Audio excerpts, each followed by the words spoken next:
Hi everyone, welcome to our podcast for Black Women Connect Vancouver. Girl, you know it. So I'm the founder of Black Women Connect Vancouver, which started in 2017. And Black Women Connect Vancouver is a collective of women who come to inspire, empower, and leverage our strengths and embrace our diverse experiences. It is a community where we can build meaningful relationships and celebrate the beauty of our Black womanhood. I hope that you enjoy it.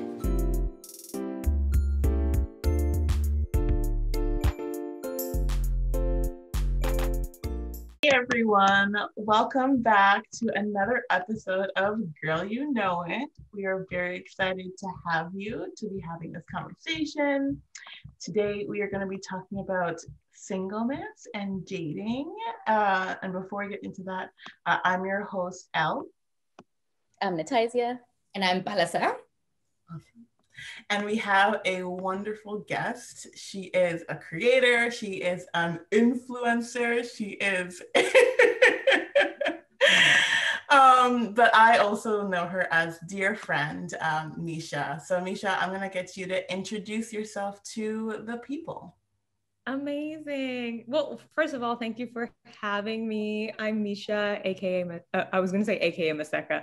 I'm Misha, aka Lemba. And I'm a multidisciplinary artist based in Calgary, Alberta, actually. And yeah, I make things with my creative friends, and it's a grand old time. And I am a single woman. Yes. Take note, people. Take note. Do men watch this? Yeah, sometimes. I hope so. For today's one. We'll put your handle in it, you know, just so.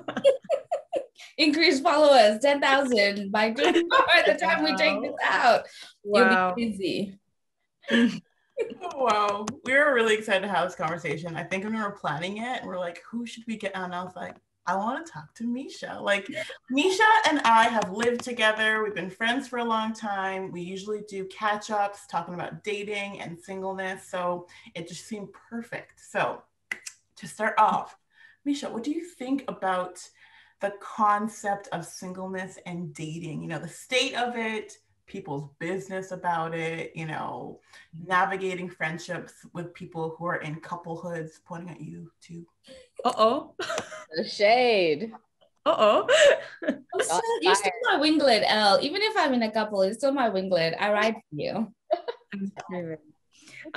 What do I think of the concept of singleness? Let's start there. I think, oh man, there's so many things. I think sort of like from my perspective, my lens, growing up the way that I did and sort of the culture and subculture I did, I think singleness was always looked at like a season, right? It's just like, oh, you're going to be single until you're 21. And then you're going to meet your, knight in shining armor and start your life. Your life is going to start after you are coupled, partnered. But like, obviously now as an old woman, no, I'm not old. But like, sort of like now, obviously having lived through my 20s, for the most part, single, I love it. I love, yeah, I think sort of the, what's the word? I love like getting to know myself the older I get and sort of moving through the world at my own pace and independently, and reminding myself too that it's like life is going to keep on going. It's not, oh, when I meet that person, my life's going to start. It's like your life started when you were pushed out of your mother and breathing. You know what I mean? So that was a bit of a tangent, but yeah, that's, I think the first, I mean, there's so many ways that I could go with it. But yeah, no, singleness, I love it. I think it's like a beautiful sort of journey, and I champion it a lot. But then also I like, growing with someone and choosing to sort of like partner with someone and try and kind of like figure out life. That's also a very beautiful thing. But I think that we need to have more, we need to reframe the language around singleness a little bit. I completely agree. And you and I have actually had like a broader discussion with like other females about this a couple times. And I think it was situated in the like religious structure and like how to be single and not allow that trope of you're not a person until you're half a person until you meet your other half. Or, you know, there's no point in making plans because once you meet the husband, that's when all your dreams and all your plans are going to be like, and it's just going to be like what you create together. And it was really hard for me to like let go of that, not only let go of that and go, okay, I'm okay, but let go of that and like thrive and not be like the embittered Black single woman who's like, dang, I just want a man, you know? Like, I think that was very frustrating. I don't know, Nataizya, Palesa, what do you think? I mean, Nataizya is a newly married woman, but yeah, you were okay with being single for life. Yeah, it's true. And I mean, the thing is, I think it's similar to you two, kind of growing up in that kind of like Christian world of singleness and dating, and like the books that were pushed on us, the Bible studies that were pushed on us, the conferences, the prepping of being a wife. It was like, it was ingrained in us. And as much as I never really saw myself in partnership, it was still sometimes that I'm like, is it wrong that I feel this way? Like, they didn't give a balanced perspective. It was either this or this. And if you're gonna be single, serve the Lord. And it's like, Jesus is your husband. Like, first of all, where does that even come from? That's not normal. That is not normal. Like, can we please talk about that? And so it's just like, I think I would always get frustrated because I also felt that I never got accepted for feeling like I just want to be single. I want to pursue a career and not be a wife. And so for me, I always would get frustrated and people would judge me so hard for it. And then it's funny because all the people that did get married younger that I do know, like, ended up actually getting divorced or separated and had so many kids early on because they bought into that narrative of you meet someone, you're married, your life is perfect. Ta-da, like now go live your lovely life. And it's not true because then you figure out y'all have trauma, y'all have baggage. And what do we deal with that? And you grow and evolve all the time. Like even in the past year, like my husband and I, we've both evolved a lot. And that's also been intense. And I'm like, we haven't even got through like, I mean, a global pandemic is a lot, but like other things where we're like together having to work through it. I'm like, that is like already scary for me in some ways.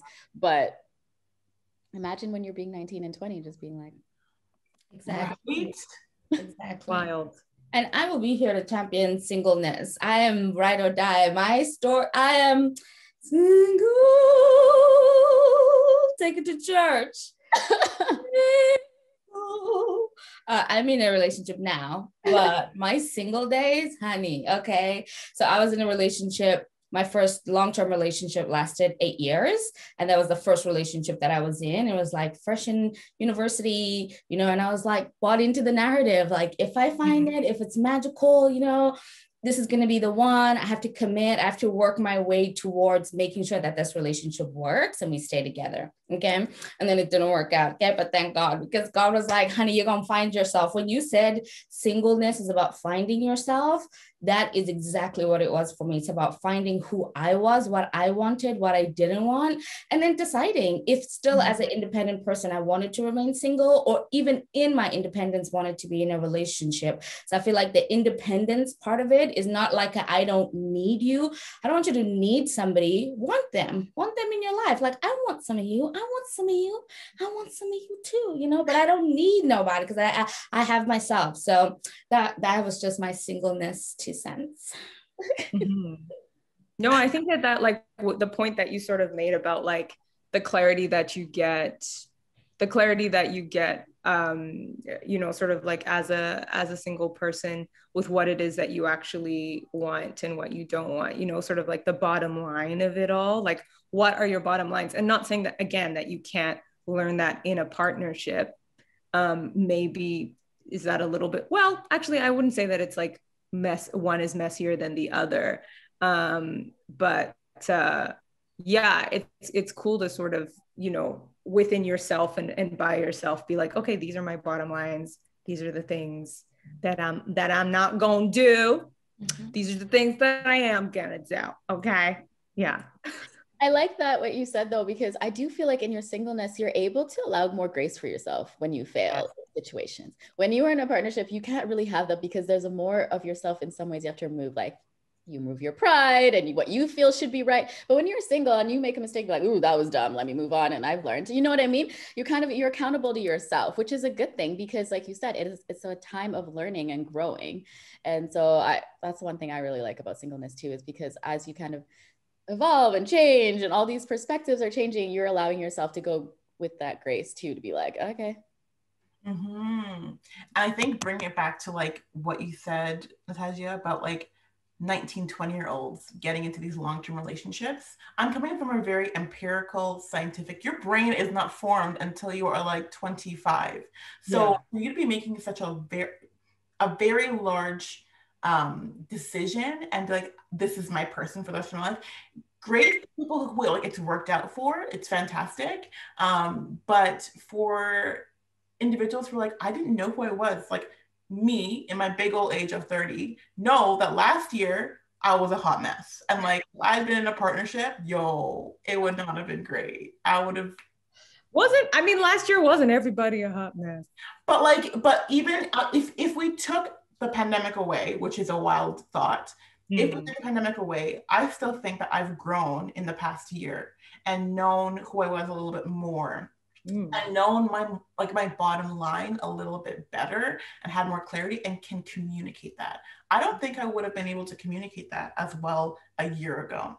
And so I think that for me, the grace of like being in a more of an adulthood state and still being single and being like, I love it. Like, I don't have to answer to anyone. Like, I can just go out, hang out, have drinks, no problem. I'm not texting nobody like, yo, I'm gonna be home like now, or like, can I please stay out? No, like, it's just me. Asking for permission. You just make it sound so bloody extreme, almost like did I ask to go out? Like, oh no, I'm just relegated to this person, just holding me hostage in my own life. Like, can I please have money to go out with my girl? I mean, for some people it is like that, and we've seen it with, you know, with some of the shows that we watch as well. We've seen where it's like, you know, that kind of ball and chain situation. But I think that that's the other aspect for me of the independence. It's like, you are already a full person, just like you said. Okay, we were already full coming out of the womb. Okay, forming in the womb, doing kickboxing, we were already out here, right? Really full people. So I think that this idea of, it's even with the, what do they call them? Twin flames, your twin flame, your soulmate, like all of these types of ways of trying to, again, stick to the binary, bring people into this, like this or that. And if you don't fall in either one of these, then you're not good enough. And I think that that is about time for it to end. And I think a lot of it has to do with what we, this generation, pass on to the next generation in terms of the things that we say, the way that we mold society, and the social norms that we start to create around being single, like living the best life. Okay. Yeah, not to mention, sorry, unless you want to move on. Please. Not to mention, like, what it is. I mean, you're so eloquent, which is great. Well, not to mention, I was just even thinking, obviously, like at the intersection of like being a Black woman and dating, and how I think, I mean, you know, there's so many sort of like categories that we as Black women are forced into in terms of like, you're either the vixen or the mammy or the this or the that. And I do think that when you sort of think about all of the categories that we're sort of forced into as Black women, I think there always seems to be some sort of connection to a man or a family unit, right? Like even sort of like being a vixen, okay, but that's like through the male gaze and like oh, Black woman, you're something that's nurturing. And I think like, I'm going on a bit of a rabbit trail, but like subconsciously being raised sort of with that societal pressure of like, these are the categories that you're in. And to get to that category, you need to be linked to someone else, or like, oh, you're so nurturing. Like you have this thing of motherhood, okay, well, how do we become mothers? It's science. Do you know what I mean? So I think there's even just like a little bit of that. If it's like, okay, if this is what I'm expected to be or told to be or pulled to be all the time, then I need to be partnered, or I need to have some sort of connection to the family unit. Yeah, I think that's sort of like something that in recent years, obviously, I've been trying to be more aware of and be like, okay, how can I not necessarily disconnect? Because some of those are rooted in truth in an unproblematic way. But it's just like, yeah, how to separate yourself and sort of examine like, okay, what is it that I actually embody? Do you know what? Did any of that make sense? Yes. And I think the reason why it hit home for me is because like I have said to people, I don't want kids. I can be unmarried and be single for the rest of my life and it's okay. And they are shocked. They're like, no, when you meet the right man. I'm like, okay, whoa. Like, why is it that like it's me having to be dependent on my partner to be, this person, this fully fledged person? It's like that trope of like, oh, but you're a Black woman, so that means you're definitely going to be a mother. And it's funny because you were talking about those like categories, and like I don't know a lot of Black women who actually fit into like those categories. Like, can you imagine? Clearly, like I don't actually know. So I'm so confused as to why we are continuing in 2021, continuing these tropes and these stereotypes, and I know it's socialization of like what we consume in the media and that kind of thing, and the shows that we watch. And like, Palesa, you touched on like, we need to be like shifting the narrative and shifting the language and that conversation.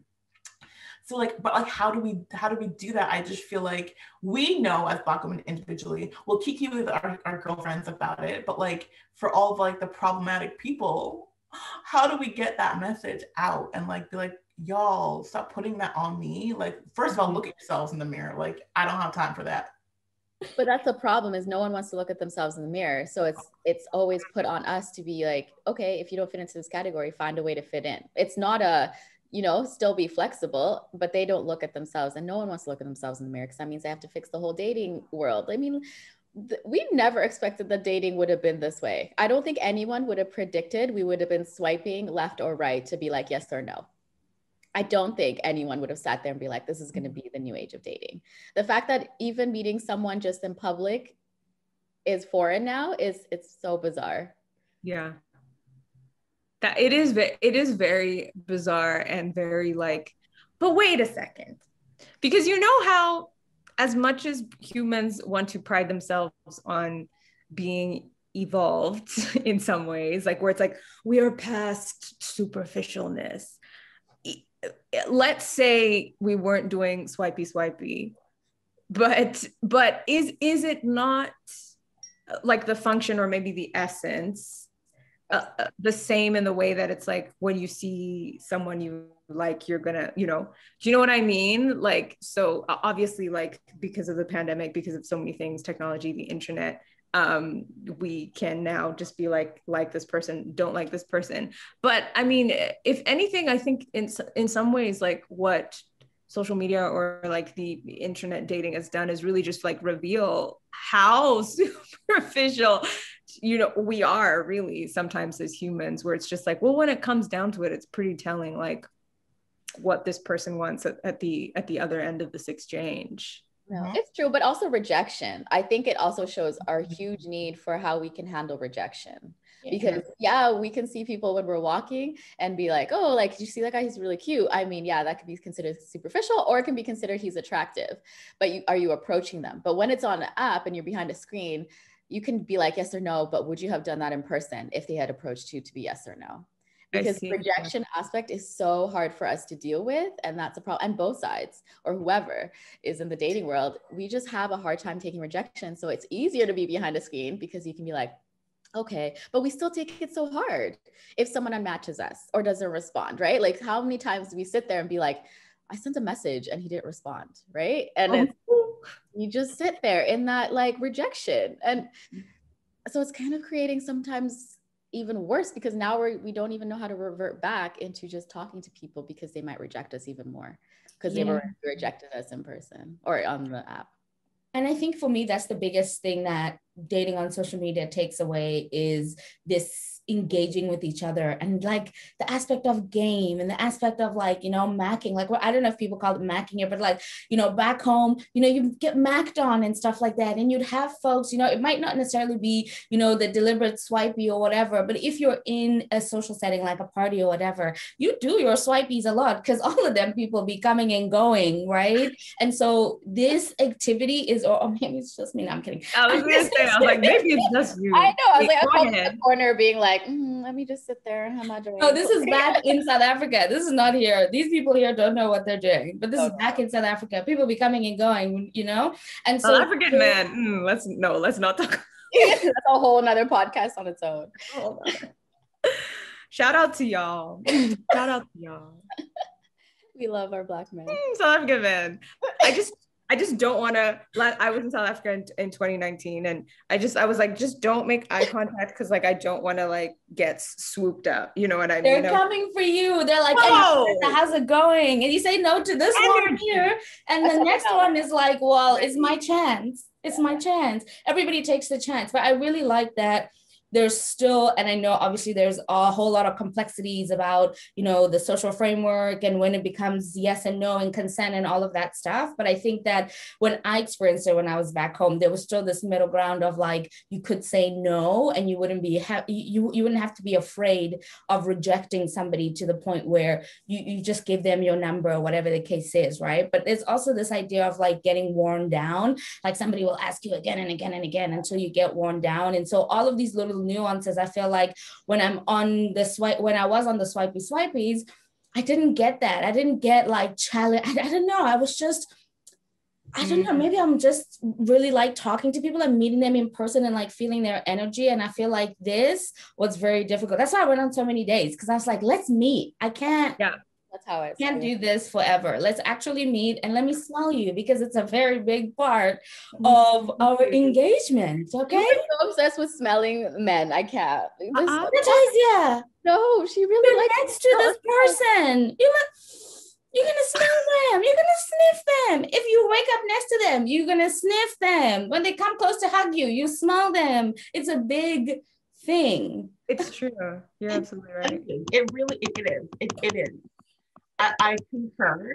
I'm not just walking up on people just like, give me your essence. That's not what I'm doing either. I just want to be clear. Yikes. I have been in the seat of like rejection, and in the way that like there's also no closure. I feel like people are not learning how to properly communicate. I'm not feeling this. Let's talk about lack of closure. It's just like Palesa was saying, like the nuances of learning how to engage and exchange and like communicate are being minimized with the swipey because people don't know how to go, we're not feeling this. Like, you're not feeling this, great. And we're just gonna walk away, blessings on your life, and we're gonna go. But like no one knows how to do that. So then that's why we're sitting there being like a little butthurt, going like, you could have just told me, like, it's all good. I'm good, you're good, but just communicate that to me. That's one thing also that I'm like dating now, being single. I'd rather just be like, I'm okay, I'm done. I don't want to be on the apps than to like sit through the lack of communication, the wearing down of lack of communication, and then like the anger when you like stop talking to a guy because it's fizzled out or whatever, and then like, what's talking to me? Oh my God, like it wasn't that deep. We just matched like 2 days ago. Like, wow. 2 days ago. No, it's true. I think the art of ghosting has really just amped up in the last little bit. And yeah, no, the lack of closure. It really is. It's just a simple, and it's like, why should we be pleasantly surprised when a man literally communicates? Like that should be the bare minimum. Why is the bar so low? Dante's 7th level of inferno. Yes, it's not even so low. It's like it's in the infirmary. Like, like it is in hell. But yeah, it's one of those things. Like literally the other day, I had a guy who literally just like clarified, like, he's like, oh, so do you want to see me again, or do we want to cordially part ways? Like, that's literally what he texted me. And I was like, I'm good to cordially part ways. And he was like, yeah, all the best. And I was like, wow, that was nice. That was nice. You know, I was like, wow, look at us. Look at us. You know, like, why? Yeah. I hate the fact that that's like a very like minimal thing. Like, if we were business partners or work professionals, we just expect that kind of stuff. Yes. Anyways, I want to jump on experiences in dating, because Misha got so much tea and I just jumped on the apps again. So that's very exciting. I mean, it's sort of like my experience within the pandemic, like, or just in general. I think we started talking about like being a Black woman and dating, and like being single, and like those categories. What has your experience been actually as Misha dating? Okay. Yeah. So, you know, it's interesting. I think, again, sort of being raised the way that I was raised, you know, culturally Zambian.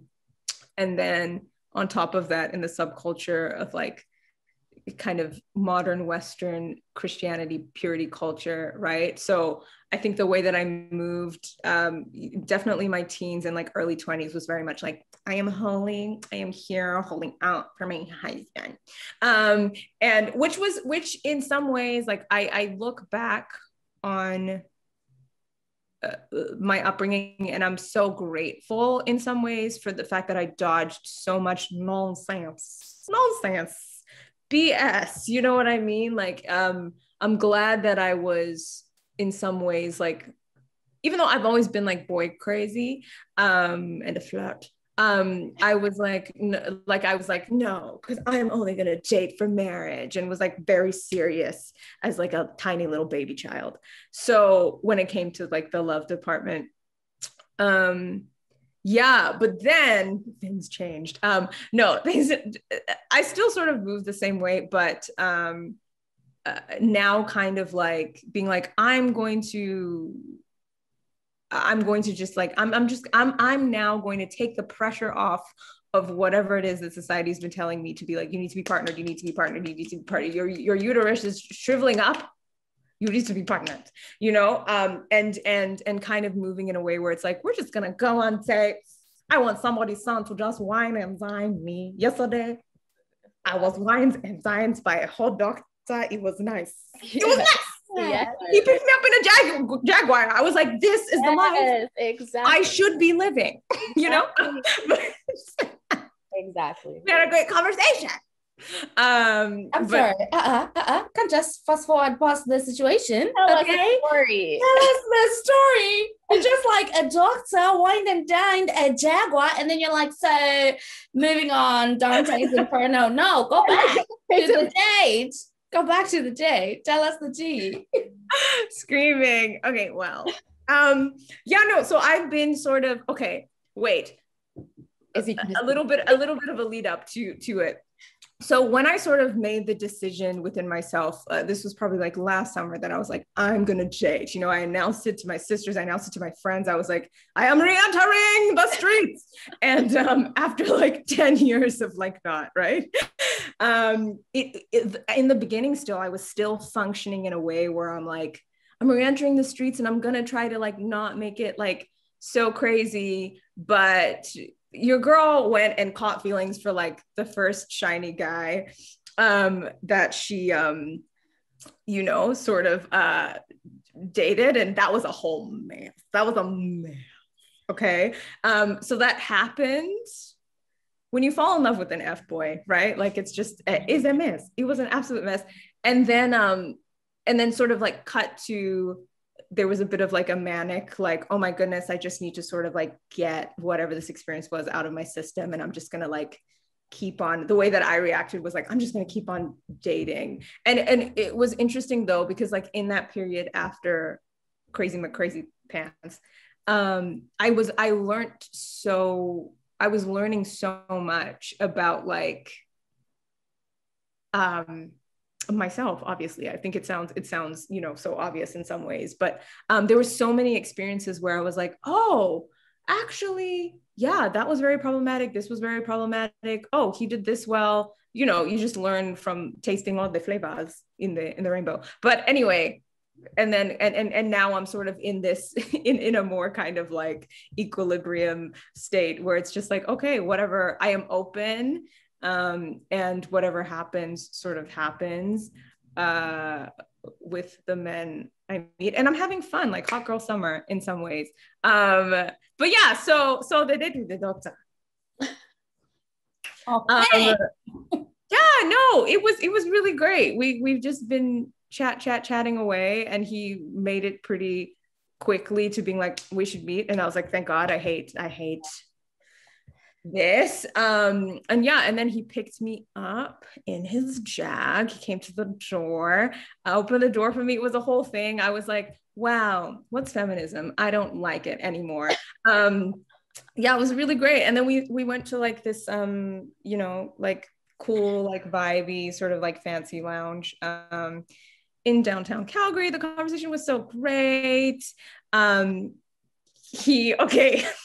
well, maybe this is where we can talk a little bit more about sort of like the intersection of race too, because I typically try not to date white men. I really not even try. I just, it's an extreme sport. I was telling one of my girlfriends, I was literally like, dating white men is an extreme sport. You don't know if you're going to die.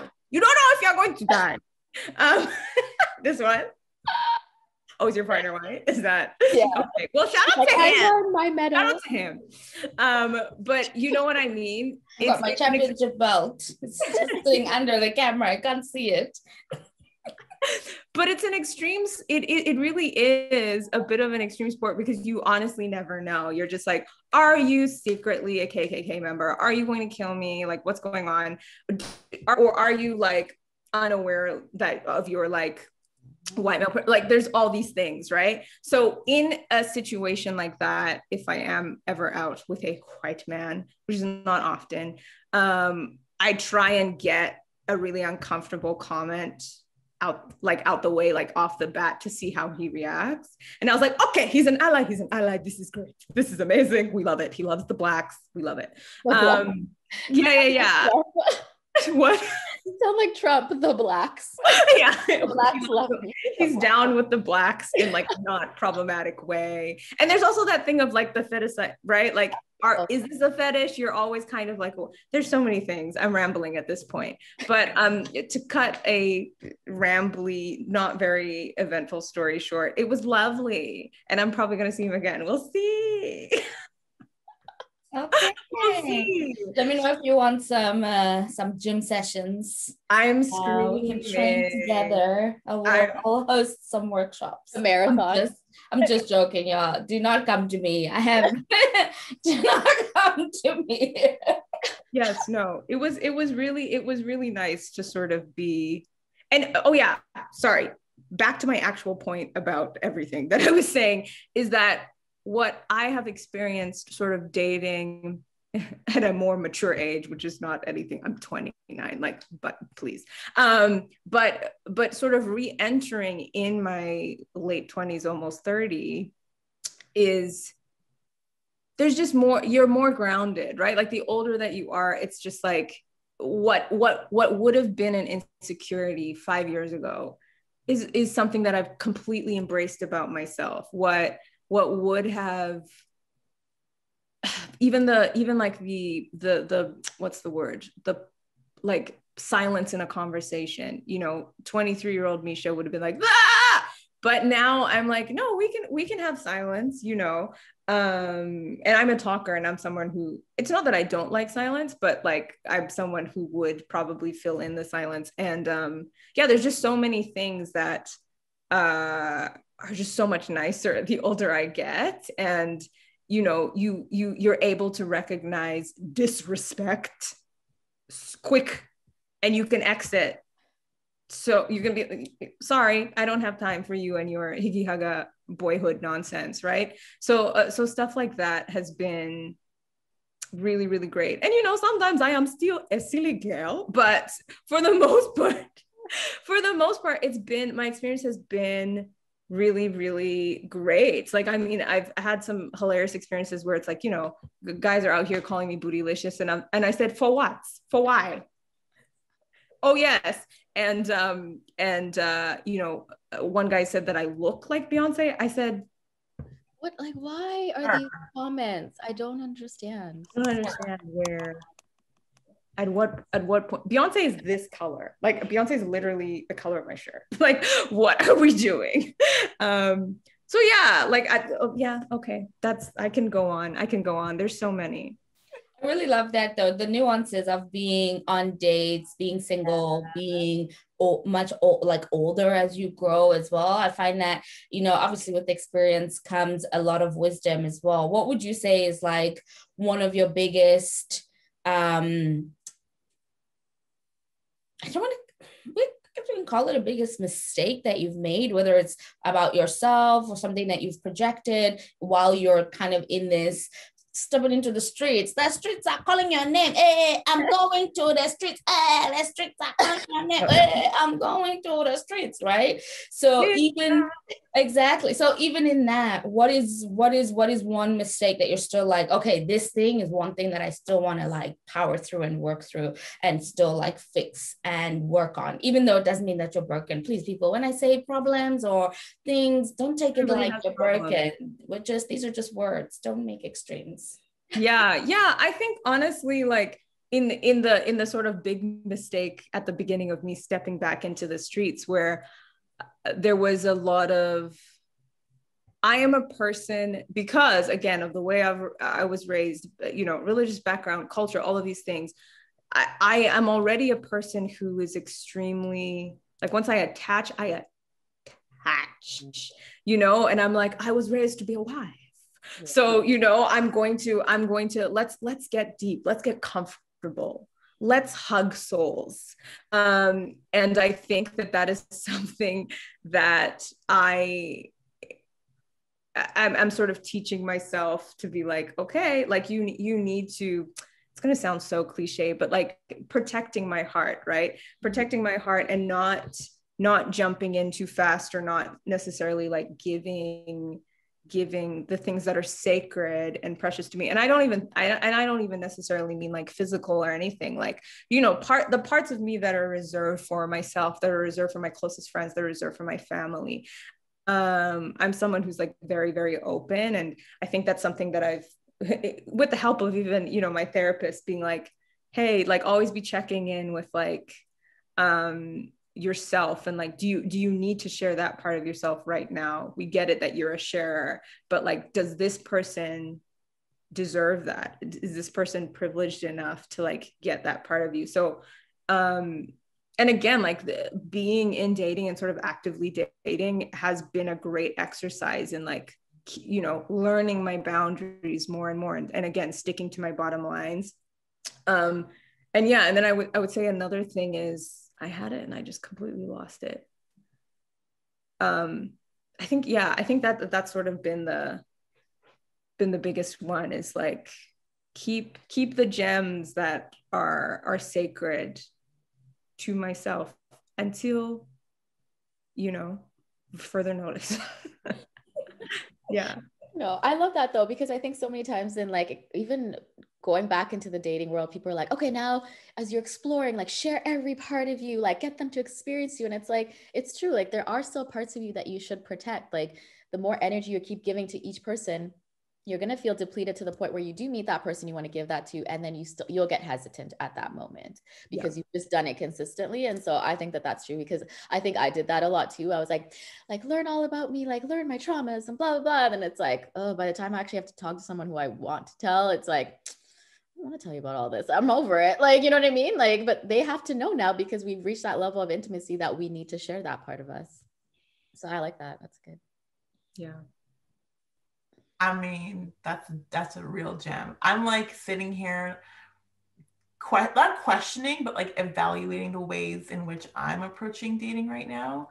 I was like, am I going to share this? So Palesa shared with me the deets to a dating coach a while back. Oh, and, yeah. And yes. And so I decided I was going to meet. I wanted to see like what that looked like. And like, I didn't want to be that person who was doing the same thing and expecting different results. And like 10 years of online dating is not fun. It's very frustrating. So I was like, I'm just going to see what's up.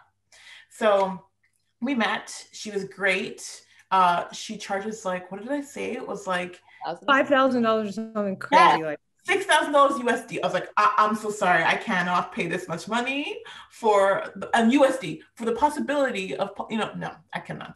But in that like 1 hour consultation, it was really great because one big thing that I took away was I was so focused on the outcome that I was missing out on just the process of dating. Come on, bars. Just like, sitting there and going, I don't need to get attached all the time. I don't need to give myself fully all the time, because I always used to think that like this one could be the one. So then like I need to give all the things, and like then I'd be frustrated, and then I get pissed, and then my mental health would suffer, and then I would like rinse, repeat, and it would just continue to go. So she was like, biggest thing that I usually tell people is focus on the process of dating, not focusing on like there's a nice to have a goal, but you don't have to like get to like the wedding topper on the cake. You don't need to do that. Like that's not the point of dating. The point of dating is to get to know people, get to know yourself, get to know little tidbits. I'm like, okay, I'm gonna learn that. I'm gonna apply that to my next situationship, relationship, fling, whatever it is, And I was like, oh, and she's like, the minute that you flip that narrative, it changes. And when I tell you it changed, it changed. It was good. Like I was just like talking to guy. I wasn't like caring. I felt like I was embodying a white man when I was just like talking, and like, it's not good. Good life to you. Goodbye. Unmatched. Like it was just like going like that, because like I didn't have to think that this was the one or potential the one. And like it's been so good because I've been like kind of holding back with like certain people. I'm like, I just need to know that like I can also just get to know you, and that's fine. And that could be it. And that could be the whole relationship. And that's still a success. 100%. And I think like one thing to like remember, right, is like, especially as Black women, we are always having to shift, adjust, be malleable to be more palatable. And I think like one thing that I'm learning too is always asking myself first, do I like this person? Do you know what I mean? Like, it's not like, how are they? And also being like, I grew up performing and, I work in sort of the creative industry, and that thing of like, always being like, okay, how can I make an impression? And it's like, impress me. Yeah. Impress me. But really sort of, reminding ourselves that it's just like, it is also, this is going to sound so like egotistical, but like it is a privilege. You are privileged to be in my presence right now, because there's only one of me existing in the world as myself and all of that I embody. So like, you're welcome. I think as Black women, we need to start moving a little bit more like that, because the streets. Yeah, no, but it's true. And I think so many times, especially as Black women, especially for online dating, it is that thing of like, how do I present myself well that someone will find me attractive or find me interesting? I've never heard any other race say that. Never. Because all they have to do is just post a picture on the mountains with their dog, and it's like, they're cute. Dreaming, not Kelsey on the mountain with her dog. But like, be a foodie, travel the world with your girlfriends on the beach, but a Black woman does it. It's like, does she party? Is she sleeping around? It's like, there isn't a balance for us. Like, we can't be out here in our bathing suits being like free spirited, because it's considered to be, like you said, we're over sexualized, or you're the vixen, or maybe she just likes to party all the time and travel. And it's like, what if I'm just experiencing the world like every other race? Like, do you know what I mean? And so I understand what you're saying. Like, it's still it's reframing our mind frame too. Like you said, of like, it is a privilege to be in my presence. Like, if you don't accept that, then just move along and someone else will. And I think that the more Black women who start discovering that, the dating game will change for you drastically, because you can start pushing whoever. And like you said, you get to be wined and dined. Period. By a doctor in a Jaguar. No. Yeah. And Palesa and I yesterday, I was like, listen, if a man was like, I'm going to pick you up in my private jet and fly you to different, I'm like, listen, I'm going, I will bring a friend. I will bring a friend. I'm not saying like I'm going by myself, but my friend and I are coming on your private jet to go to Alaska. If it has to be Alaska, I will come on the private jet. Like, I don't care.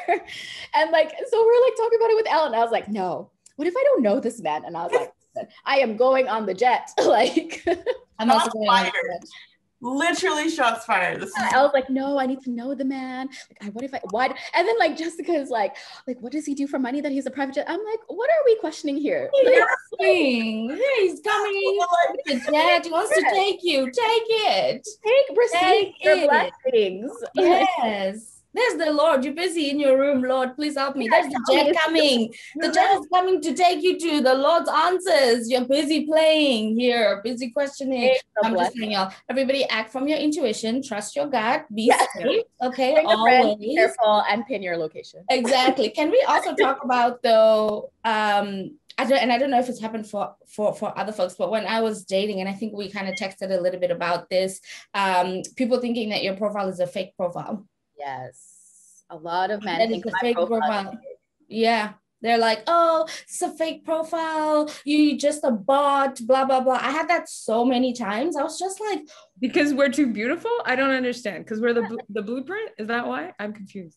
But I think so. Like, it's like, how can you be looking so good? Mm-hmm. Yeah, and it's like, and it's not even looking so. It's looking so good. Flawlessly and naturally and effortlessly. Mm-hmm. Like, why are you posting this stuff? If you're posting and then why are you single? What's wrong with you that you're this beautiful, this flawless, this effortless? Why are you still single? There's gonna be something wrong with you. Mm-hmm. You're bot. You're not human. God forbid that you're but also you yourself, sir. Why are you single? That's why I never understood that question. We're all on here. Are you not single? Is that what you're telling me? Have you come to fish for your wife? Like, I'm confused. Yeah, no, that's very a fake profile. I've never gotten that. I've sort of gotten, but then again, I ask very forward questions within like the first like 2 minutes of meeting a person. I'm like, did I catfish? Like I'm always trying to like disarm them with just like really awkward stuff to see if they can get uncomfortable. But yeah. Honest, that's kind of why people put like handles on their profiles so they can go, I'm a real person. Like, you can fact check me. You can go do your investigative work. I'm a real person. Do you know how well I've turned into an investigator? I'm like, you work in this. I can go on your LinkedIn and figure it out. Like I can just like beautiful. Wow. I'm not curious like that. Oh. I'm not curious like that because upon meeting, especially like it's like when you meet online and then you're obviously going to meet in person. Upon meeting, because I think sometimes I know like sort of like as women, we have the reputation of not all of us, but like it's just like because of, again, position in society, all of these things. Can we choose to be manipulative sometimes? Yes, because it's like it's like, well, we can't fight with our body, historically speaking, biologically speaking, it's like well, it's not strongest will survive. Okay, let me try and like fight you. So we've learned to fight with our minds. Generally, is what I'm saying. And I think sort of like in that where there's moments where that started to happen for me in dating, where I'm just like, I'm smart. I can sort of like kind of play a little bit of a mind. I don't, not so much anymore, but like play a little bit of a mind game to like get the results I want. Unlearning that has been great. And as a result of sort of like unlearning that, I always want to be surprised. Therefore, I never want to like do a Google. Do you know what I mean? Like where I'm like, I'll put my location, shout out to Janine's always my friend Janine is always the one that I'm like, my location's on, and my sisters, whenever I'm sort of out and, be safe. But it is one of those things where I'm just like, yes, like I want to be present enough when I'm actually genuinely asking the question, getting to know you and being like, oh, I didn't know that you did that, as opposed to being like, I know everything, I know your entire resume, tell me about yourself. And then you're like, like, it's just like, that in some ways is, it feels dishonest to me anyway. And I'm like, I want to start, even if it's a casual thing, from a place of honesty, always. I get that. I think I was the same. And then afterwards, I will research to make sure that your story collaborates. But in the moment, I do want to be surprised. I want to get to know you genuinely. Because if, say, for example, you're at a networking event or whatever, and you're in person, you're like, oh, cool. Like, this is what I'm interested in. You know what I mean? Like, you get to know people, you become friends, you move along, right? And then afterwards, you research, you add them as a friend on whatever social platform. And then you're like, you know? So I like that. I mean, I just need to clarify, I'm not like researching and then bringing the shit up. Like, I'm not that level. It's y'all. like private investigator. I'm not private investigator. Like, so in 2000, I'm not throwing receipts. Y'all, that would make me really, really Elle is just like, so how many jobs did you have? Oh, you lied on LinkedIn then. Like, LinkedIn right? Or are you lying now? Because LinkedIn says you have never had a job, but you say that you're currently working. Tell the truth, boo-boo. Tell the truth, okay? Make it make sense. Speaking of telling the truth, the one thing that I this is a bit of a tangent, but the one thing that I have sort of, so I just celebrated my birthday last week, and thank you so much. Shameless Gemini gang. But one thing that I've sort of like been wanting to carry with the intention into my next year is I'm almost positive it's Maya Angelou. It is a Maya Angelou quote, which is also in like the Coachella Beyonce documentary, which is tell the truth to yourself first. And like I just think, and then sort of applying that to dating, I think it really sort of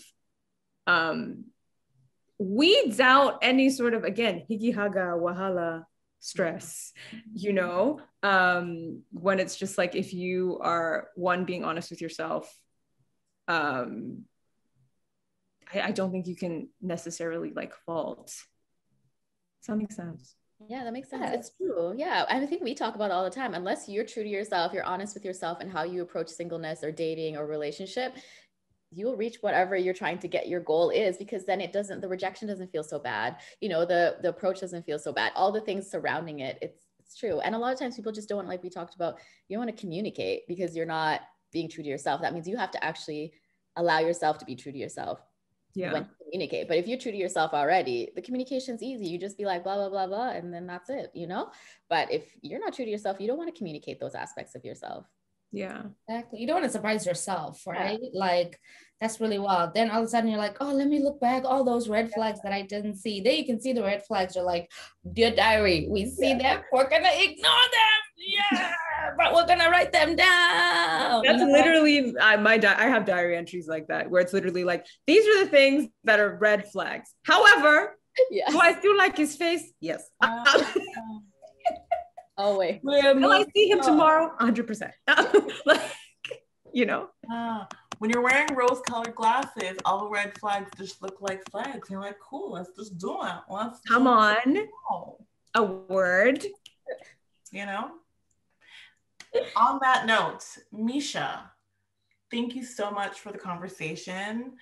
It was so good to hear from you and your perspective. If there was one thing that you could, you know, leave with the listeners, or even like tell past Misha, or like, you know, like the young and Black girls who are like trying to come up and date, like, what would you tell them? What would I tell them? This is going to be a bit of a shameless plug, but also actually what I would tell them, it's not that deep. It's not that deep. It's not that deep, and you're going to be okay. But I also say that tongue in cheek, in the way that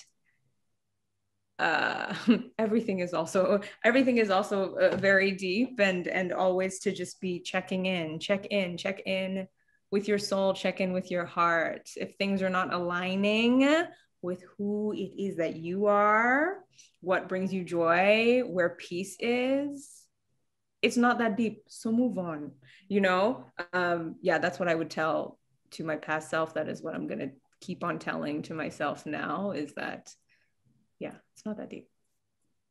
Wow. Beautiful words from a wise woman. Thank you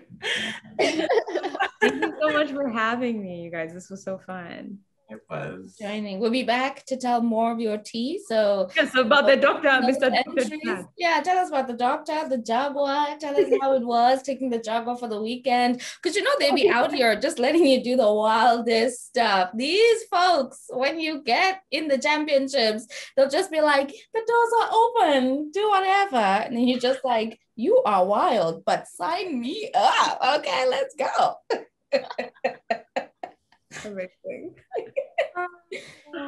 Alrighty. Okay.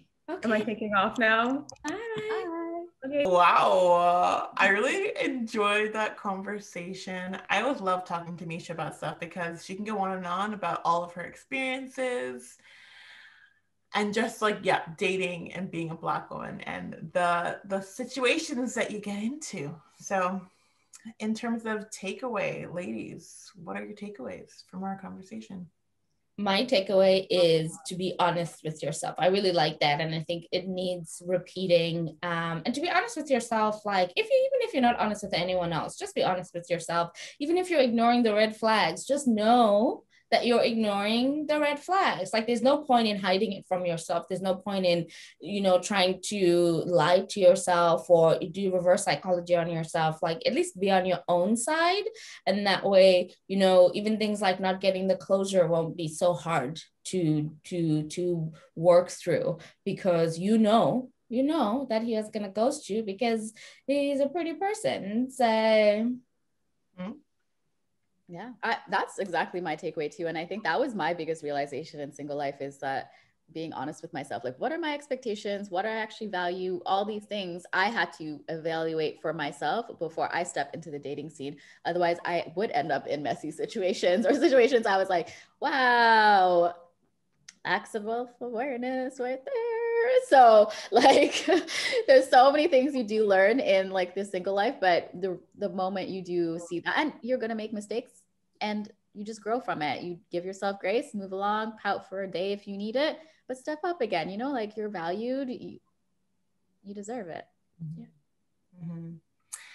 Yeah, I think those are really good points to remember for me. I think another thing was just the grounding in singleness and just like taking every day as like an opportunity to like, I love myself and like, what can I learn more about me and like what I can do to be a good friend and a good partner and a good person. And then that will eventually inform how good and successful a relationship is if it comes along, you know what I mean? And not like fixate on it. I think that that's another thing that I'm like, yeah, I got to keep remembering that. And also like if a man decides to offer me a private jet, I got to go on the private jet. That's the thing I got to do apparently. So you bring us. Yeah, take me with like, you. I'll be your safety. Don't go by yourself. We're not saying like go travel, like first of all, we want the experience, yes. Okay. But also you need safety. Bodyguard. Yeah. We'll protect you, exactly. I have Taekwondo skills. I don't, but I have them in my head. Yeah. And if a man does offer that, all you have to do is like, okay, but I get my own hotel. No one's asking you, man. You know what I mean? You find ways where you still have your boundaries, but fly the plane. What's gonna happen on the plane? Like, not that I knew that was gonna come up at some point. I know. I was like, I thought about that last night in my bed. Like, I literally laid there and I was like, Elle, we're really not going this plane. Like, I was like, why would she take this plane? Oh wow, the shade and the aggression and the attack, but I still love y'all. Thank you so much for having my back and coming on that plane with me. Thank you for a wonderful conversation. Thanks everyone for listening. You can find us at girl.youknowit on Instagram. The episode will be on YouTube, on Spotify, on all the streaming apps. So make sure you take a listen. And if you haven't listened to any of the other episodes, why? For what? And for whom and for what? Listen, okay? Thank you so much. Have a great day. Thanks, people. Bye. Thanks for listening. I hope you enjoyed the episode. It's always amazing to get an opportunity to chat with these lovely ladies. So if you're looking to follow us off of the podcast and you're looking to catch up with some of the content that we have, you can follow us on Instagram, Facebook, and on YouTube, all at Black Women Connect Vancouver. And we also have a website for you at blackwomenconnectvancouver.com, which is where you can sign up for our mailing list and our newsletter so you can keep updated with our growth and all of the other events that we have planned for you. Catch you later. Bye.